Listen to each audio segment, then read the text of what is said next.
Hello guys, welcome back to our channel. Episode ആരംഭിക്കുമ്പോൾ കാണിക്കുന്നത് നിത്യയാണ്. നിത്യ dress മാറാനായി മുറിയിലേക്ക് വരുമ്പോൾ കഴിവതും നിത്യയെ ആ മുറിയിൽ നിന്നും മാറ്റാൻ ശ്രമിക്കുകയാണ്. ജ്യോതിയും സുജാതയും നിത്യയോട് മുകളിലത്തെ മുറിയിലേക്ക് പോകാനൊക്കെ രണ്ടുപേരും പറയുന്നുണ്ടെങ്കിലും നിത്യ അതൊന്നും കേൾക്കാതെ അകത്ത് കയറി കഥ കടക്കുകയാണ്. അതേസമയം കട്ടിലിൻ്റെ അടിയിൽ കിടക്കുന്ന ജീവന് ബോധം വരികയാണ്. കണ്ണു തുറക്കുന്ന ജീവൻ ഒരു മിന്നായം പോലെ നിത്യയെ കാണുന്നു. നിത്യയെ കണ്ടപ്പോൾ മുതലുള്ള കാര്യങ്ങളെല്ലാം ജീവന് ചെറുതായി ഓർമ്മ വരികയാണ്. പെട്ടെന്ന് തന്നെ ജീവന്റെ ബോധം മറയുന്നു. അതേസമയം സാരി മാറി പുറത്തേക്ക് ഇറങ്ങുകയാണ് നിത്യ. നിത്യയോട് ഹരിയുടെ വീട്ടിലേക്ക് പോകാനായി സുജാതയും ജ്യോതിയും പറയുന്നുണ്ടെങ്കിലും വീണ ഉള്ളത് കൊണ്ട് തന്നെ ഞാൻ പോകുന്നില്ലെന്ന് നിത്യ പറയുന്നു. അതേസമയം രാമകൃഷ്ണൻ സുജാതയുടെ വീട്ടിലേക്ക് ചെല്ലുകയാണ്. ഇന്നവരെ കല്യാണികളുടെ പിറന്നാളൊന്നും ഞങ്ങൾ ഇത്തരത്തിൽ ആഘോഷിച്ചിട്ടില്ല. ഇത്തവണ അവളായിട്ട് തന്നെ പറഞ്ഞതുകൊണ്ടാണ് ഞങ്ങൾ ആഘോഷിക്കാമെന്ന് കരുതിയത്. ചടങ്ങിനുടനീളം അവളുടെ മുഖത്തൊരു ആനന്ദമുണ്ടായിരുന്നെങ്കിൽ അത് നിത്യയെ കണ്ടുകൊണ്ട് മാത്രമാണ്. അതുകൊണ്ട് നിത്യ ചടങ്ങിൽ നിന്ന് മാറി നിൽക്കരുതെന്ന് രാമകൃഷ്ണൻ പറയുമ്പോൾ എല്ലാം കഴിഞ്ഞില്ലേ എന്നും ഞാൻ ഇനി വരുന്നില്ലെന്നും നിത്യ പറയുന്നു.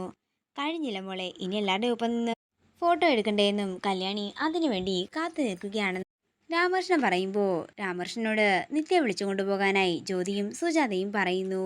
എന്നാ നിങ്ങളും കൂടി വാ, കല്യാണിക്ക് സന്തോഷമാകട്ടെ എന്ന് നിത്യ പറയുമ്പോൾ അതൊന്നും വേണ്ടെന്നും മോള് പോയി ഫോട്ടോ എടുത്തിട്ട് വരാനും പറഞ്ഞ് നിത്യയെ നിർബന്ധിച്ച് രാമകൃഷ്ണനോടൊപ്പം പറഞ്ഞു വിടുകയാണ് സുജാത. തുടർന്ന് നിത്യ പോയതിനു ശേഷം സുജാത ജ്യോതിയോട് പറയുകയാണ്, എപ്പോഴും ഇങ്ങനെ രക്ഷപ്പെടാൻ പറ്റിയെന്നൊന്നും വരില്ല, എത്രയും പെട്ടെന്ന് ഇവനെ ഇവിടുന്ന് പറഞ്ഞയക്കണം.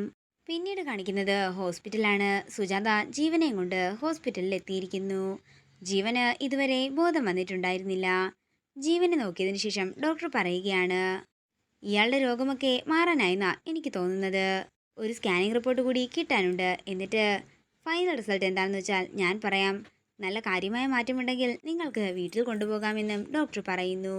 പിന്നെ മറ്റൊരു കാര്യം കൂടി, ഇയാൾക്ക് ശത്രുതയുള്ള ആരൊക്കെ ഉണ്ടല്ലോ, അവരുടെ പേരുകൾ ഇയാൾ ഇടയ്ക്കിടയ്ക്ക് പറയാറുമുണ്ട്. ആ കാര്യത്തിൽ മാത്രം നിങ്ങളൊന്ന് ശ്രദ്ധിക്കണം, അത്ര തന്നെയെന്ന് പറഞ്ഞുകൊണ്ട് ഡോക്ടർ അവിടുന്ന് പോകുമ്പോൾ പേടിയോടെ നിൽക്കുകയാണ് സുജാത. പിന്നീട് കാണിക്കുന്നത് രാമകൃഷ്ണന്റെ വീടാണ്.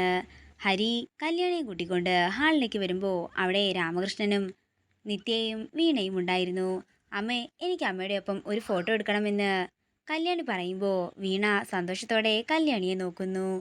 തുടർന്ന് വീണ എഴുന്നേൽക്കാൻ ഒരുങ്ങുമ്പോഴേക്കും നിത്യയുടെ അടുത്തേക്ക് അമ്മ എന്ന് വിളിച്ചുകൊണ്ട് കല്യാണി ചെല്ലുന്നു. അമ്മേ, വാ അമ്മേ, എനിക്ക് അമ്മയുടെ ഒപ്പം ഫോട്ടോ എടുക്കണമെന്ന് പറഞ്ഞ് കല്യാണി നിത്യയെ വിളിക്കുമ്പോൾ വീണ ദേഷ്യത്തോടെ എല്ലാവരെയും നോക്കുന്നു. അതേസമയം രാമകൃഷ്ണനും ഹരിയും സന്തോഷത്തോടെ നിത്യയും കല്യാണിയും നോക്കുകയാണ്. തുടർന്ന് കല്യാണി ആദ്യം നിത്യയുടെ കൂടെ ഫോട്ടോ എടുക്കുകയും അതിനുശേഷം അച്ഛനും അമ്മയും ഒന്നിച്ചു വേണമെന്ന് പറഞ്ഞ് ഹരിയുടെയും നിത്യയുടെയും നടുവിൽ നിന്ന് ഫോട്ടോ എടുക്കുകയാണ്. ഇതെല്ലാം കണ്ട് ചിരിച്ചുകൊണ്ട് രാമകൃഷ്ണൻ വീണയെ നോക്കുമ്പോൾ വീണ പറയുകയാണ്, കൂടുതൽ ചിരിക്കുകയൊന്നും വേണ്ട, ഇവർ രണ്ടിനെയും എന്താണെങ്കിലും ഞാൻ ഒന്നിക്കാൻ സമ്മതിക്കുകയില്ല. അതിന് നിന്റെ സമ്മതം ഇവിടെ ആർക്കാ വേണ്ടത് വീണേ? ടീച്ചറിൻ്റെ ഒരു സമ്മതം മാത്രം മതി അവര് ഒന്നിക്കാൻ എന്നെല്ലാം രാമകൃഷ്ണൻ പറയുമ്പോൾ ദേഷ്യത്തോടെ നിൽക്കുകയാണ് വീണ. ഇതോടുകൂടി ഇന്നത്തെ എപ്പിസോഡ് ഇവിടെ തീരുകയാണ്. വീഡിയോ ഇഷ്ടമായെങ്കിൽ മറക്കാതെ ലൈക്ക് ചെയ്യുക, ഷെയർ ചെയ്യുക, കമൻറ്റ് ചെയ്യുക. കൂടുതൽ സീരിയൽ അപ്ഡേറ്റ്സിനായി മറക്കാതെ സബ്സ്ക്രൈബ് ചെയ്യുക.